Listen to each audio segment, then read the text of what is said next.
We're now with the Codes Department. Terry, if you could introduce yourself and your colleagues and then make whatever budget presentation you'd like to make. Good morning. I'm Terry Cobb. I'm the Director of the Metro Codes Department. With me this morning is Wade Hill, who's currently serving as Acting Director of the department while I'm on assignment down in the Mayor's office with Development Services, and Roy Jones, Assistant Director in Admin, and Bill Herbert, our Metropolitan Zoning Administrator, and Bill Penn, our Assistant Director of Property Standards. As far as opening comments, there are a few things I'd like to touch on. The first is our level of activity this past year has been pretty incredible. In the calendar year 2012, we issued more than 11,000 building permits that represent $1.6 billion in building construction. It means that 2012 was the fourth best year in the history of the Metro government, and it's within 10% of our all-time record level of activity, which was posted back in 2006, before the recession, before the crash of the housing economy. So we have been quite busy in this budget year, in all of 2012, in all of this fiscal year. Based on this economic indicator, I think it's safe to say that construction activity in Nashville is near an all-time high. Revenues from permit fees are also near an all-time high. We're projecting our revenues this year will top $10.7 million in fees charged for things like building permits, plans review, inspection, licensing fees. We expect revenues, Rich, to come in 1.3 million better than projected revenues in this fiscal year. We're on track for that through the first 8 months, and we don't see any slowdown in the activity at all. We expect next calendar year will be much the same as this current calendar year with regard to activities and revenues. Did you forecast for next year flat for this year, or how did you do that? We forecast some increase. Of course, we've been in a trough, and we're coming out of it rapidly. We expect, based on what we can see, for example, the West End Summit project is approximately the size of the Music City Center project in terms of permit value and revenues off user fees. That's another mega project, and it's immediately in front of us. In fact, we've already issued the initial permits for it, and we're talking about phase 2 permits this week. So we expect activity to be strong, and it's been especially strong in multifamily permits, in hotel motel type permits. Have been leading the way, not to mention our various institutions in Nashville, whether they're medical institutions or university institutions. They're all in St. Thomas, Vanderbilt, Lipscomb, everybody's doing it. They're all in expansion mode, and whether it's developing a new law school or pharmacy school or a new health building or new dormitories or the residential campus concept that Vanderbilt continues to work on. There are construction cranes in the sky all over town, particularly downtown, midtown. Expenditures this year, Rich loves this part. This is my 24th budget presentation. So far, Gene Nolan, you're right on. You're right on budget. You're right on message so far. More revenues and under budget. I mean, I'm happy. Right there. Right? Yeah, you might declare victory and go home. On a roll. We expect that this year we'll complete budget operating under the budget projection for the Codes Department, and I think that's been our 48-year history in operating the Codes Department. One of the principles, financial principles that we operate under in the Codes Department is one of full cost recovery. And that means about 85% of what we do in the Codes Department is directly related to construction activity. And that construction activity requires permits and inspections and plans review, and there are user fees associated with it. And the fees are structured in such a way that the fees will fully recover our cost of providing those services. And this year is no exception to that. I think the interesting thing about it when you're looking at the codes department budget is our revenues fully offset our operating cost. Another way of looking at it is that our customers, through paying the user fees for the services we provide, are paying for the operation of the codes department. And it's not actually coming out of the property taxes or sales taxes paid by our citizens. It's paid by the customers who are using the department's services. One other thing to add is it expands beyond the codes department. Those fees also cover the operation of the Metro Fire Marshal's office, a portion of the Planning Commission, for example. Anything that relates to that permit is paid for by the user fee.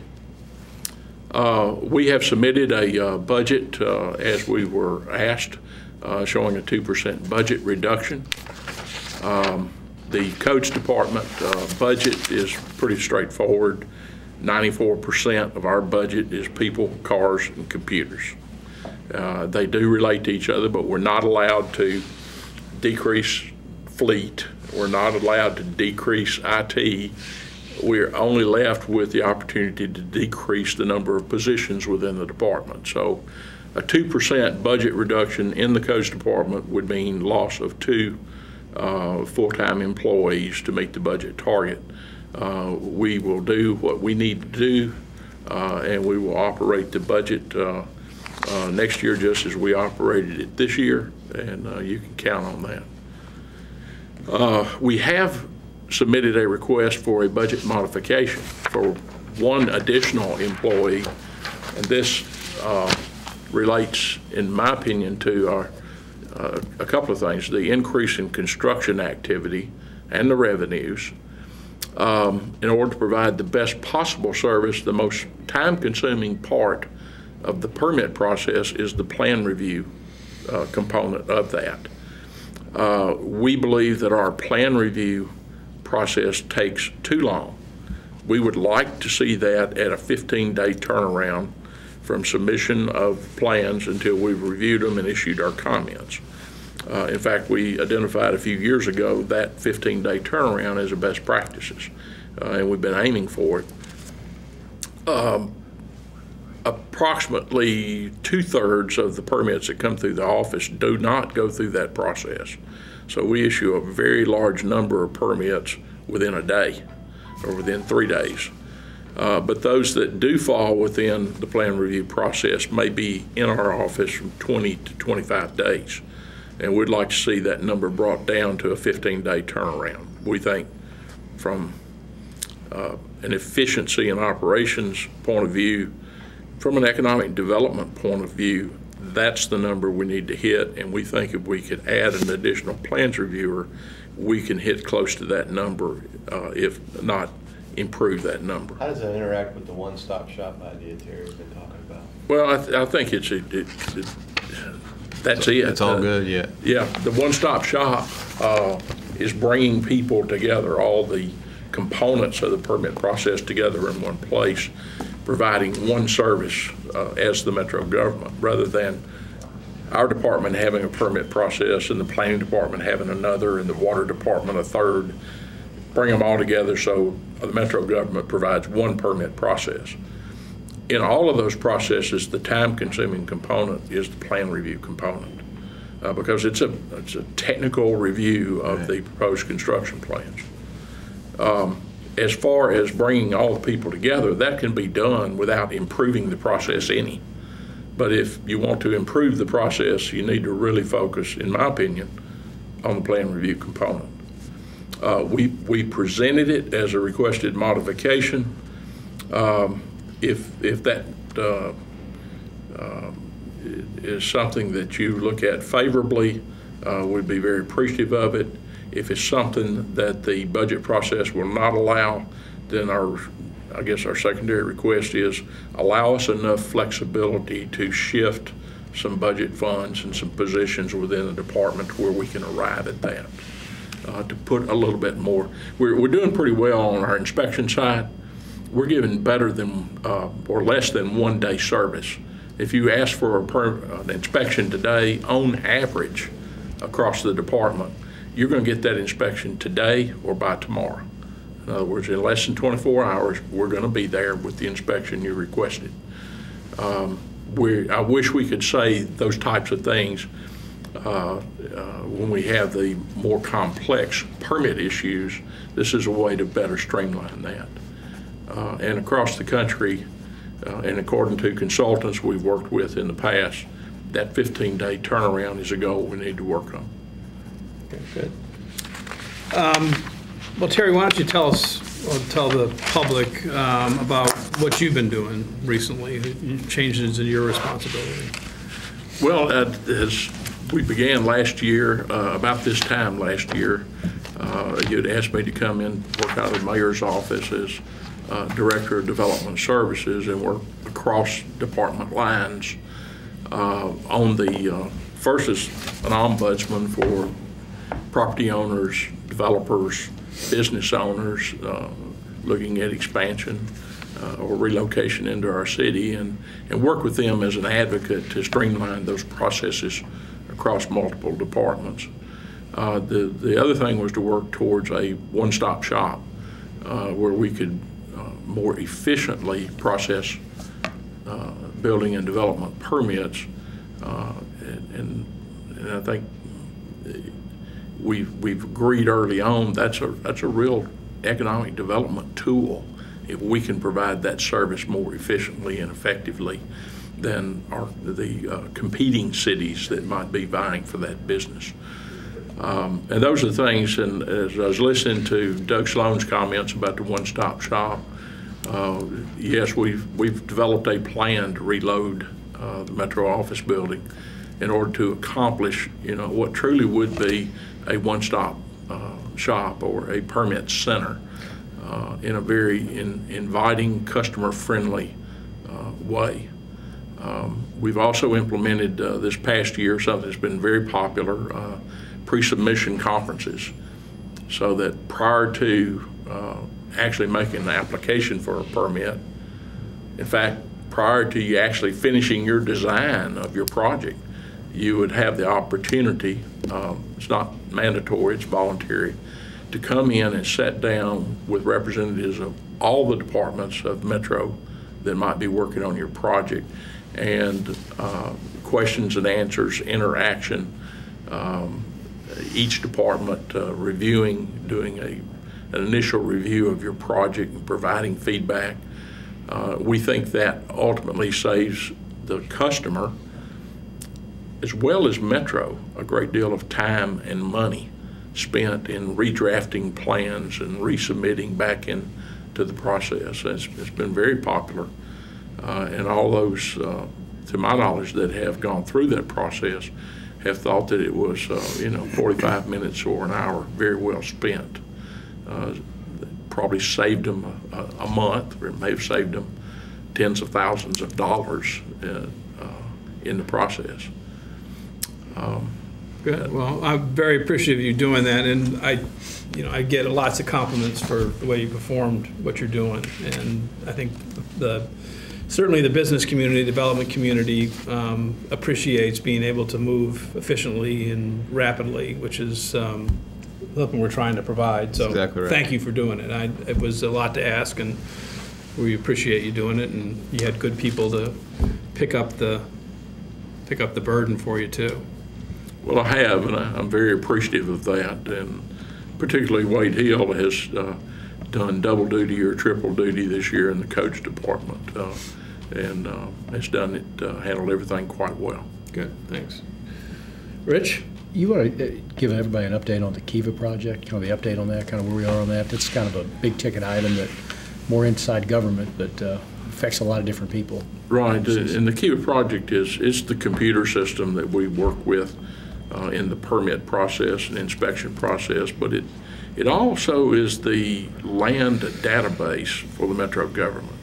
And that's the central component that ties 13 departments together. All the information and data and history of land transactions within the county. We proposed and it was approved and funded last year a capital project to replace our current system by upgrading our current system or an outright replacement of that system. I'm a little disappointed in that we seem to be 5 to 6 months behind what we anticipated as our schedule. Yet it's still a project that we can bring in within the remaining time frame of this administration. We did run into a couple of snags with our vendor in that they were telling us they weren't able to provide one of the central components of the system, although they currently provide it to us today in the Kiva system. They were not able to provide that same central feature in their new software. As late as last week, we've got a telephone call from the vendor indicating that they can custom design that for us. Although it's not a standard product that they provide, it's a very large company and one of the market leaders, and they are at the point that they want to come in and custom design it. Obviously, there's some value to the company in doing that, in that they then would have a product they could market to other customers. And there's value to us in that if they do it, their product is acceptable to us. If they don't do it, then we need to go find another vendor. And we were hoping to avoid doing that. And we're encouraged that they can provide all that we've asked for. Will that address some of the assessor's concerns on property-related issues, on the land issues? It should. Land is, of course, the land system in the assessor's office is their central system. They integrate directly with it, as does 12 other departments in metro government. We would like to see if we could continue moving forward to upgrade the project that's in place rather than replacing the project. Think that there will be considerable financial savings as well as time savings in upgrading the system that we have. The system that we have is actually considered to be one of the elite systems that exist in the United States. The features in our system are more customer friendly than most of the jurisdictions in this country in terms of ability to transact business with us over the internet and communicate. Every process we do in permitting and inspections is totally transparent and visible to the world. Every permit application, every permit's issued, every inspection that's made, all that data is completely visible over the internet, 24 hours a day, 7 days a week throughout the world. And for our customers that are actually transacting business, we give them security codes to let them access our server directly to make inspection requests, to purchase or apply for and purchase permits. And we see great benefit in maintaining all that functionality in an upgraded system. Okay, Greg? I don't have anything. Okay. Bill, how are you liking the job, Bill Herbert? Loving it. Thank you very much. It's a real challenge, and love working with the public and trying to solve people's problems. Good. Well, thanks for doing it. I know you're well prepared for it. So. You know that Bill Herbert is now the second longest tenured zoning administrator in Metro City. You got to tell the rest of that story. He may be the only, he is the second zoning administrator. That's correct. Metro government. Of course, the late Sonny West filled that position from the day that position was created and until his death. In 63 years, Mr. Herbert will have an auditorium named after him. That's correct. So. Good. Well, thank you all for what you do. And Codes does a great job, and I certainly appreciate your willingness to think outside the box and to help make Nashville, I think, a business-friendly community that certainly has benefited from the way Codes has been managed in terms of people wanting to invest in our city. It's a huge part of the excitement in the city is the work you all do. So thank you. Appreciate it. Thanks.